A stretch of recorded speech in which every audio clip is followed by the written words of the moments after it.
buksan yung susi. Yan lang yung umiilaw dyan. Kahit yung switch ng high and low, wala rin. Okay, magandang araw mga sir. Nagbabalik po ulit namin, GMK Garage. Ay gagawa tayo ngayon ng Honda Click. Ito yung version 1.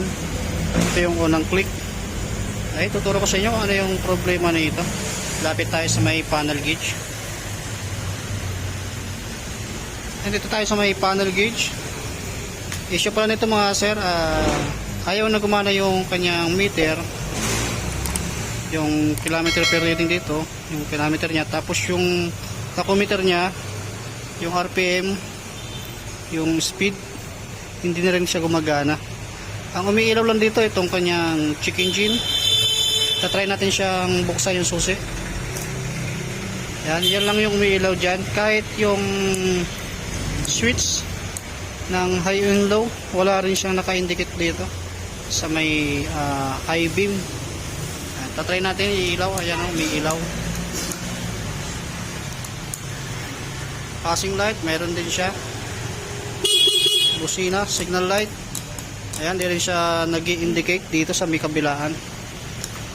Ayan, kahit na tanggalin natin yung fuse, punta naman tayo sa may fuse, tuturo ko sa inyo. Ayan, dito naman tayo sa may battery kasi andito yung mga fuse nya.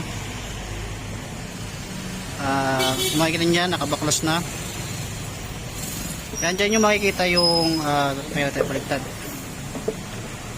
Dito nyo makikita yung relay natin, kung ano yung tatanggalin nyo. Dyan nakalagay yung headlight, tail light, meter. Pagka hinukot nyo dapat yung fuse nyan, hindi na po gagana ang headlight natin. Tatanggalin natin. Kaya sa madaling salita mga sir, grounded po itong motor na to. Yan, tinanggal natin yung fuse.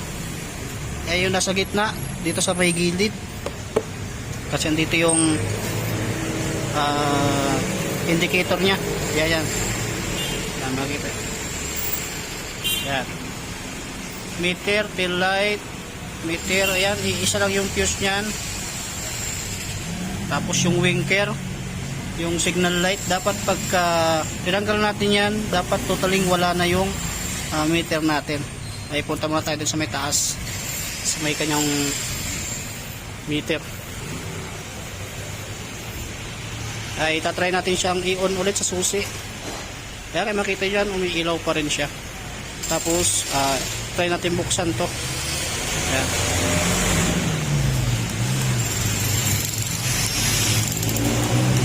Kaya makikita nyo sa may unahan, gumagana yung kanyang headlight pa rin. Kasi ang standard nyan, pag tinanggal natin yung fuse, dapat hindi na gumagana yung ilaw natin. Yan, nakailaw pa rin siya kahit tinanggal na natin yung fuse. Ibig sabihin to, grounded tong motor na to. Yan na yung tatalakayin natin ngayon. Bubuksan natin lahat to, lahat ng play rings nya. Kung makikita nyo dyan, medyo salasalabat na rin yung kanyang wire. May two-way alarm pa. Yan, bubuksan natin to. Tapos itong panel gauge nya, check natin yan kasi pinagawa na daw to sa ibang kasa at sabi sira na raw to. Tapos ang ginagawa lang, binubugaan lang siya ng hangin. Kahit doon sa may battery, binubugaan lang din daw ng hangin. Ay check natin yan. Step by step mo lang gagawin natin dito. Yan, bubuksan muna natin to para makita natin yung mga gagawin natin dito, lalong lalo yung wiring nya. Tatanggalin muna natin to. Yan mga sir, nabaklas na natin yung kanyang headlight. At kung makikita nyo dito yung mga wiring nya, yan, dito rin nakalagay yung mga busina, saka yung mga wiring ng mga ilaw, at yung two-way alarm dyan din nakalagay.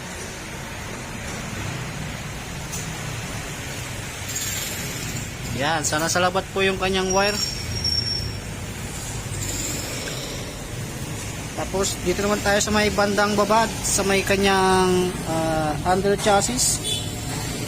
Yan, kung makikita nyo dyan mga sir, tinamahayan na siya ng daga.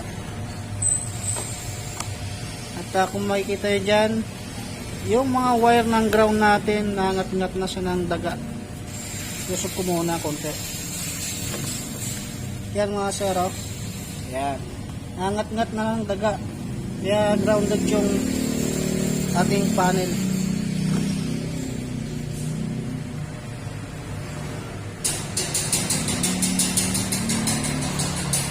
Yan. Tapos yung computer box. Ayan, dami mga naka-install ng mga ilaw. At yung relay na maliit. Ayan, medyo maguguluhan ako rito. Kasi hindi kasi ako may gawa kasi nito, kaya maguguluhan pa ako rito. Pero sabi naman ni customer, tatanggalin natin yung kanyang alarm. Ayan. Tapos susunod natin babaklasin itong kanyang front handle cover at saka yung rear handle cover natin. Ayan, customize na rin yung kanyang side mirror.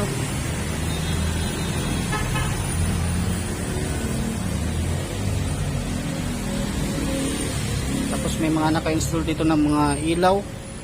Kaya gagawin ko muna dyan, tatanggalin ko muna to, puputulin muna natin to para mapaghiwalay natin yung kanyang inner flarings. Tapos tatanggalin natin to kasi kailangan din natin tanggalin to bago natin matanggal yung kanyang footboard. Tapos tatanggalin natin yung pinaka under chassis nya sa ilalim. Ito troubleshoot natin to. Okay, tatanggalin muna natin to, itong front handle cover. Yan, tanggalan natin yung front handle cover nya. Tapos ito yung kanyang meter AC. Yan, troubleshoot din natin to. Pero bago natin troubleshoot yung speedometer assembly nya, doon muna tayo sa may pinaka baba.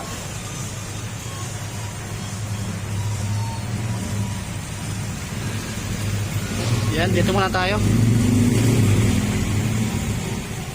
Tatanggalin muna natin itong kanyang araro. Ito yung pinaka under chassis nya. Tatanggalin muna natin to. Tapos ilalabas na natin lahat ng wire. Tatanggalin din natin yung battery.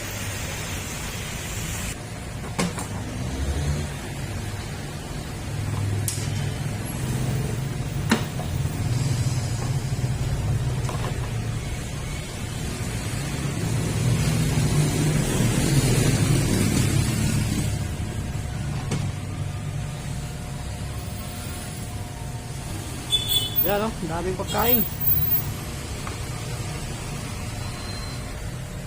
Ito mga sir, puputulin muna natin to. Dudugtong lang natin mamaya.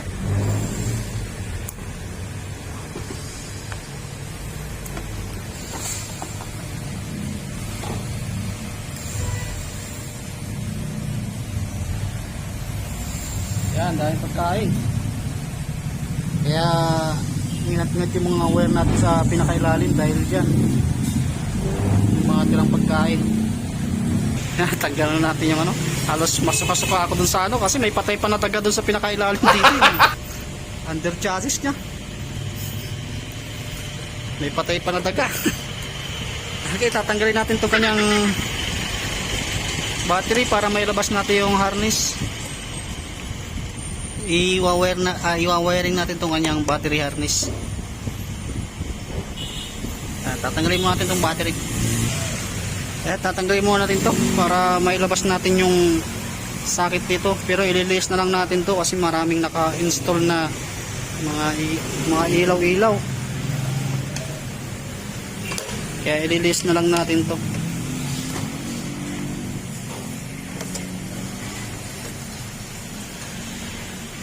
Yan, ganito na lang yung gagawin natin kasi marami naka-install. At huhugutin na lang natin itong sakit dito sa pinakailalim. Yan, saka ito. Yan, tatanggalin natin itong wire na to, saka ito. Yan yung sa battery harness natin. Yan ang i-wiring muna natin bago tayo pumunta dun sa panel para matesting natin.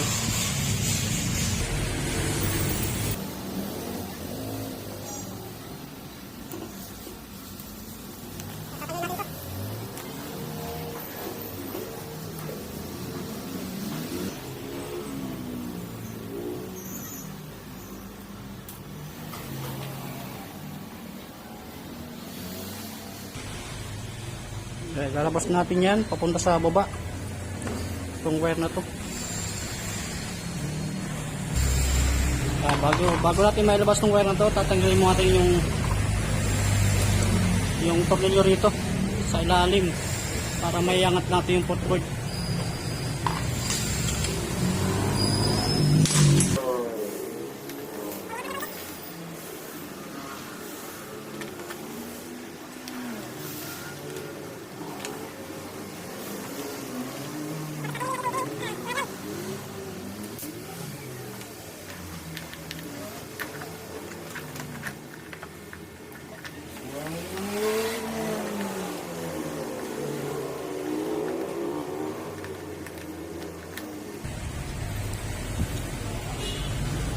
Tanggalan na natin to, ito yung battery harness.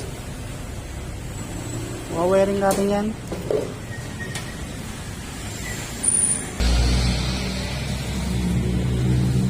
Ito yung inat-ngat na daga. Ayan, dudugtungan muna natin itong wire ng inat-ngat ng daga para maibalik natin sa dati. Tapos gamitan nyo ng sinkable tube pagka nagdugtong tayo. Mas maganda yung sinkable tube na gamitin.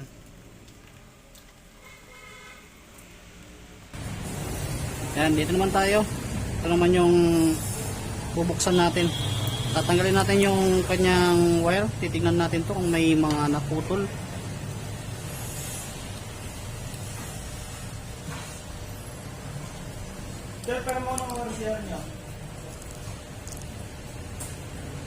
I-check kasi natin to para sigurado.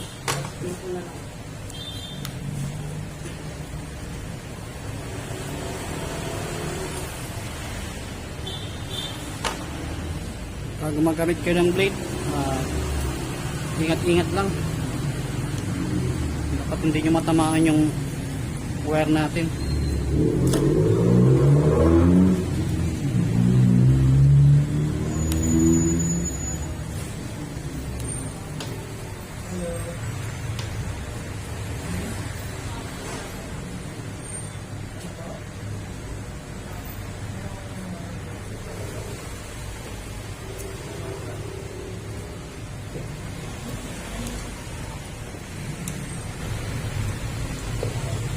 Check natin to. Kung mag-check kayo nito, tignan nyo kung may putol.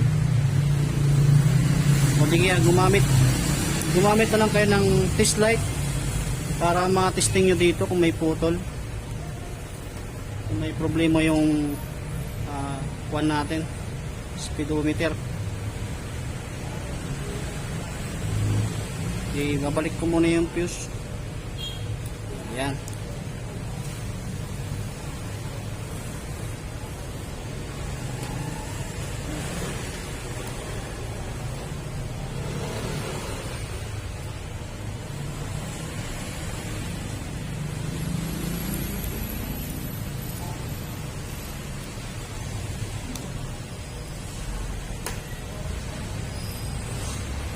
Bago natin balatan lahat, ititesting muna natin.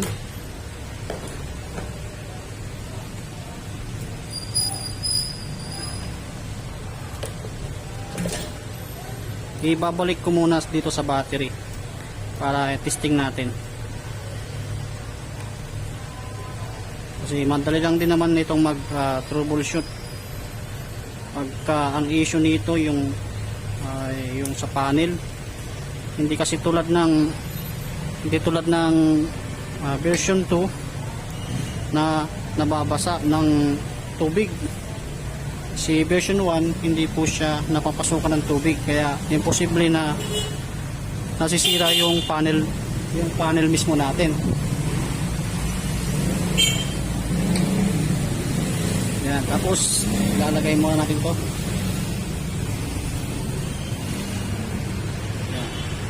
Naidugtong ko na yung naputol dito. Itatry natin muna dito. Yan, nailagay.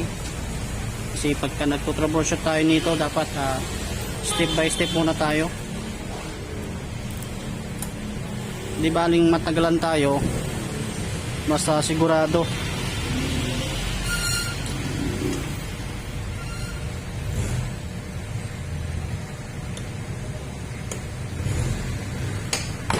Ito, ngat-ngat din ang daga ito.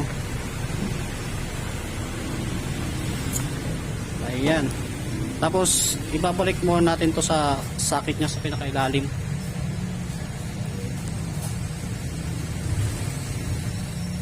Ilalagay muna natin to. Tapos, testing natin. Itong sakit na to, hindi naman kayo maliligaw dito kung saan ito nakalagay. Kasi hindi naman sila pare-parehas. Yan. Kaya di kayo maliligaw dyan.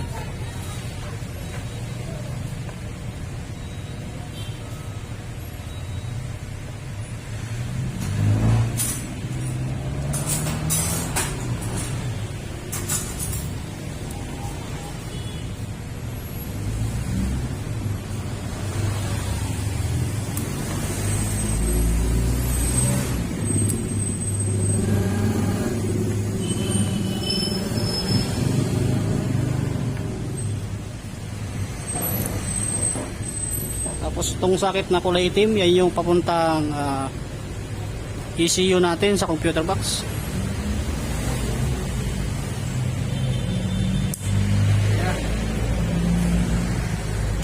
Yan, ilagay natin yung battery. At ito yung kanyang fuse box. Ititesting natin siyang isusi. Ayan, ilagay na natin yung mga wire nya. Ilawan ko muna para makita nyo yung sa loob. Okay, yan, ilaw na. Ito yung inugot natin, saka ito yung inugot natin. Ito mamaya natin titesting. Try muna natin isusi kung may pinagbago sa panel.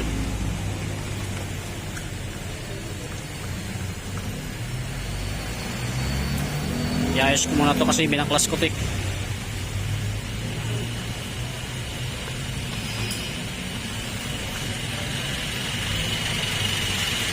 I-try ko munang buksan yung susi niya kung magbabago yun sa panel gauge niya kasi kanina wala dito, walang mga ilaw. Try natin. Kaya kung makikita niyo mga sir, no? Napagana natin na yung speedometer niya. Try natin buksan yung susi. Ayan, bali kanina nung una hindi siya umiikot yung tachometer niya at wala siyang kailaw-ilaw at dito wala siyang ayan, wala yung nakalagay na yung kilometer natin na tinakbo niya. Ngayon meron na at umiikot na yung kanyang tachometer. Tapos istitesting natin siyang i-start at testing din natin yung signal light niya. Testing natin i-start. Pre, papihit nga yung preno. Kasi kailangan kasi pihitin pa yung preno bago mag-start.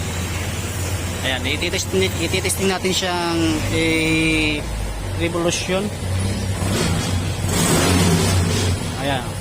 Makikita nyo dyan, umiikot na rin yung tumataas na yung kanyang tachometer. Ayan, gumagana na siya.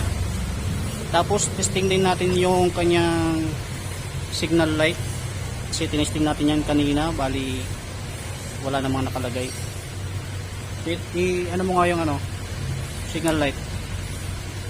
Ayan, wala pa rin. Wala dyan? Baka nahugot. Okay.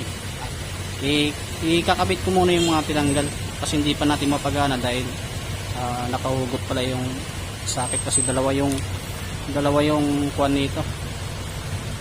Dalawa yung relay. Testing natin sir yung kanyang signal light indicator sa may kanyang panel. Tatry mo natin i-on yung kanyang susian. Yan, makikita nyo dyan, gumagalaw na yung kanyang tachometer pagka sinusi natin. Tapos umiilaw na siya ng kulay orange. Yung una hindi siya umiilaw. Testing naman natin yung signal light indicator niya. Kasi dalawa yung kuwan nito, yung kanyang relay. Kaya itatry natin to. Ilagay natin sa body ground. Yan, kung napansin nyo kaagad, umilaw na yung kanyang indicator. Kabilaan. Ayan, may ilaw na rin. Tapos try natin yung high beam. Ayan, umiilaw na rin yung kanyang high beam. Hindi tulad kanina na hindi siya talaga umiilaw. ito palang kuan natin sir, yung battery harness. Hindi na pala natin to gagalawin kasi okay naman siya. Nasira lang to dahil kinulang sa ground, hindi na siya gumana dahil sa kulang sa ground yung nandito. Ayan dito, kinulang sa ground. Kung makikita nyo kanina, nangat-ngat na putol. Ayan, lahat po ng wire na naka-tornilyo dito, may mga kanya-kanyang posisyon po yan na nakalagay sa mga ilaw natin, ganyan. Pagka once na yan ang may naputol, magkakaroon kagad ng problema yung motor natin. Kaya ayusin na natin itong kanyang wire. I-check na lang natin dito kung may mga naka-expose na mga wire natin dito. Kasi kung makikita nyo yung mga wire nya, halos iba na. Okay, babalik na natin itong kanyang battery harness. Okay, tatanggalin natin, babalik na natin ito.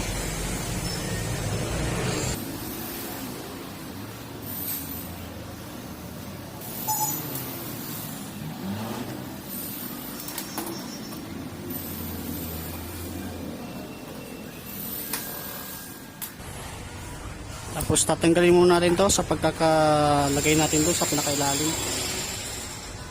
Yan, tatanggalin muna natin kasi yan ang unang-unang natin ipapasok sa may battery. Dito sa lagayan ng battery. Kaya tatanggalin muna natin to.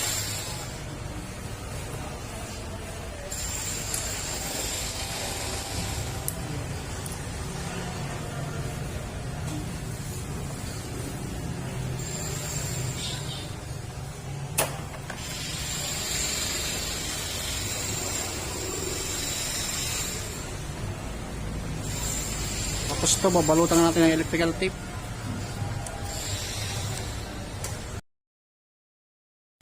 Yan mga sir, babalik natin to. Babalutan ko muna ng electrical tape. Kaya pala ayaw gumana yung speedometer dahil nangat-ngat yung pinaka main ground ng panel natin. Yan, hindi yan na-check ng ibang tumingin dito sa motor. Pinabibili na kagad siya ng mismong panel. Pagka sa version 1, check nyo lang lagi kasi ang version 1 na click, hindi po yan basta-basta nasisira yung kanyang panel ng speedometer. Hindi yan tulad ni version 2 na nababasa. Kaya bihirang masira yan, basta hindi lang talaga mabasag yung kanyang lens ng speedometer natin.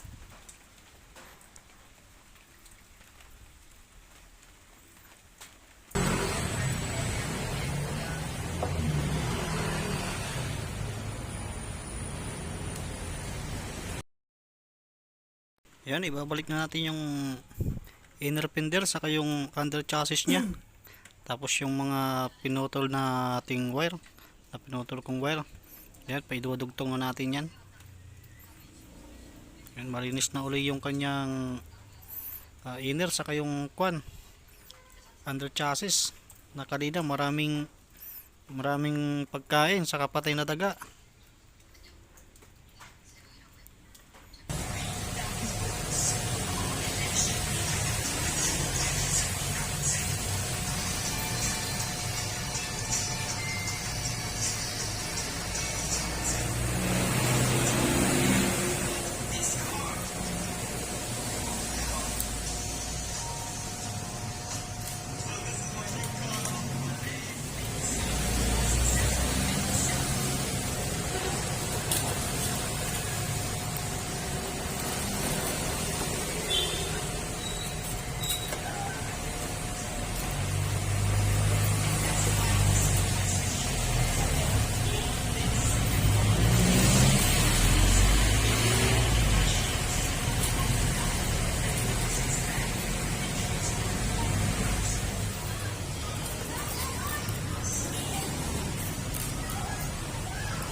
sir, naibalik na natin yung mga tinanggal nating flaring sa Honda Click na version 1. Okay, dito naman tayo sa may panel.